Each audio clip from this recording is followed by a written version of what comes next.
welcome back to Stop and Watch. Thanks for stopping on by. Today I have the AE1500WH. This is the older model to the AE1600, which is this one, the one I got last week. So I will do a little bit of a comparison on a different video, but for now we'll just do this watch. This one, luckily, was on rollback. So what does that mean? That means that you can still get this from Walmart, but it means that it's being phased out. So since the AE1600, which is the square face watch, this is the new one. This is the old one. Then they're phasing these old ones out, but they are very similar. They have all the same features. They do wear a little bit different though. So I got the white one. This one was on rollback, which means it, instead of it being $30, it was only $22 with the discount, which is excellent. So you can get it in the store, which is where I did mine, but you can also get it on rollback on the website as well from Walmart. And I'll leave a link in the description or tagged products where you can buy this one, or you'll be able to pick up this one if you want the newer one.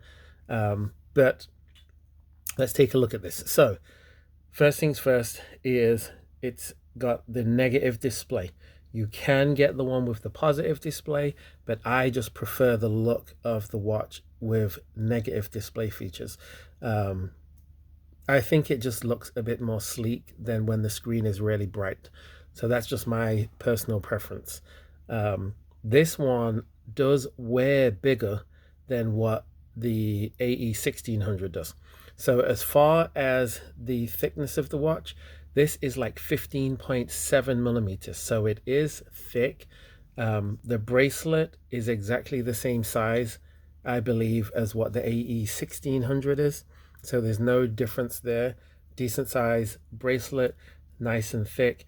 You've got these grooves, these notches, so that when the watch is actually put on, it does hold this little piece in place because it makes those nice little satisfying click sounds. So if you put it here right on the end, it's actually not going to pull out and just flop around like some watches do. It takes quite a bit of force to get it off. So I do love that, but it's quite feature rich. One of the main differences between this and the 1600 is the light button is up here on the top right hand corner, which illuminates orange. The light is only like 1.5 seconds when it turns on. The legibility of the dial is fantastic, and this is not sapphire crystal on the dial face. It's actually like a mineral crystal, so I know it does scratch a little easier than what it does on some of the other watches or what it does on some of the G-Shocks, but this raised bezel along the outside, it does protect it from getting scratched up. It looks extremely similar to some of the G-Shocks, which I'll put up a picture here on the right just so that you can see the difference. Obviously there's a little bit of a difference between the G-Shocks. This is not solar powered. This doesn't have the radio frequency or the Bluetooth functionality, but it keeps time extremely accurate, so you don't really need that unless you're just super picky, and the battery does last for 10 years, so it is good. As far as the features go, you have the regular time, which you can change to 24-hour clock as well. If you hit that, hold the adjust, then you can adjust the time. And then if you flick through the time, so what is it? So now we're at 24 hours. You press that. Okay, now the time's set. And then if you use this button here in the bottom right, it will go from regular hour clock to 24-hour clock, or some people call it military time. Okay, if you press the mode button again, it takes you over to the alarm functions. There we go. So that's how the alarm sounds. Not super loud, but it does have 5 different alarms. The very first alarm has the option to have snooze on it. And you can see right down there in the bottom right, that's how you turn the snooze on and off. And then each alarm that you subsequently flick through, if you press this, this will turn the alarm on or off. So the third alarm is off. You press this button in the top left, that turns the alarm on. Fourth one, alarm on. Fifth one, alarm on. Press the mode button one more time. It takes you to a countdown timer, which does do up to 24 hours. So you press the start button and you can see it starts counting down. That's easy to adjust to. Stop it, reset it with this one. And then the next one takes you to the stopwatch feature. And the one thing I don't like about the stopwatch feature on this is that this giant part in the middle, I feel like that should be the seconds, but instead the top part is the milliseconds, the bottom part is the seconds, and this is the minute and the hour. So when you usually use stopwatches, the larger part of the digital face is usually the one that has the milliseconds and the seconds going. So the other part that you have to be aware of too is that if this isn't in direct light, sometimes it can be kind of hard to see. So you can see that it's a little bit dim on camera, and then when I turn it towards the light, now you can see that it's easier to see. That doesn't bother me that much. It's more apparent on this square face one.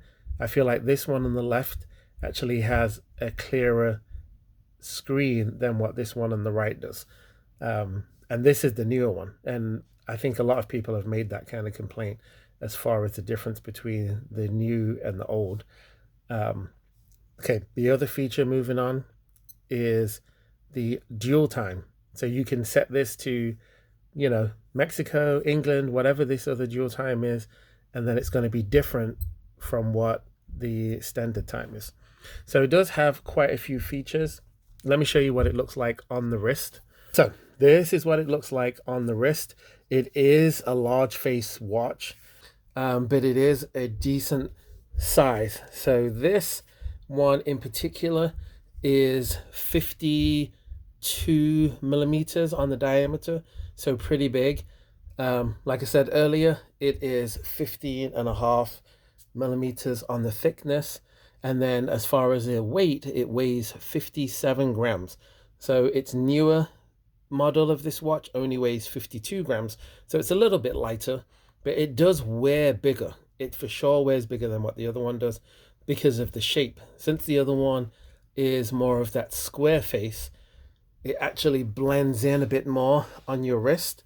But this one is a larger face. It is easier to read though, in my opinion. So I think that is a good thing about this watch. The strap or the band on the watch is extremely comfortable. It is easy to adjust.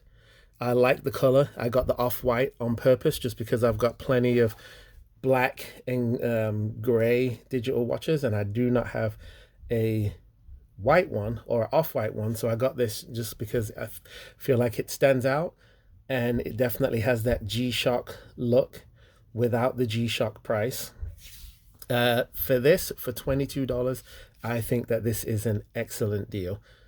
I would definitely go out and buy one. It's not going to break the bank, and you've got so many features on it that I just think that it's worth the money to get this in order to get a Casio in your collection, and one with a negative display and a whole bunch of features.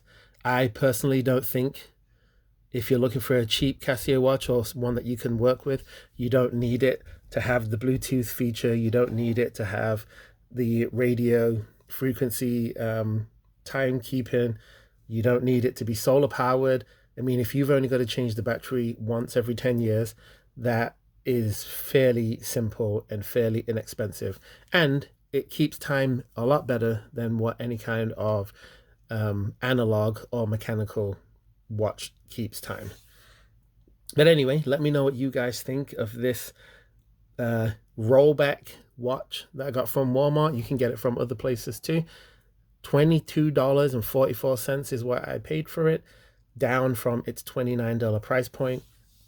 If you like videos like this, give the video a thumbs up, subscribe to the channel, and leave me a comment letting me know how these watches hold up over time. And if you picked up one for yourself, remember there's links in the description or tagged products, and this watch will be there along with the AE 1600 and a few G-Shocks. And once again, guys, thanks for stopping on by.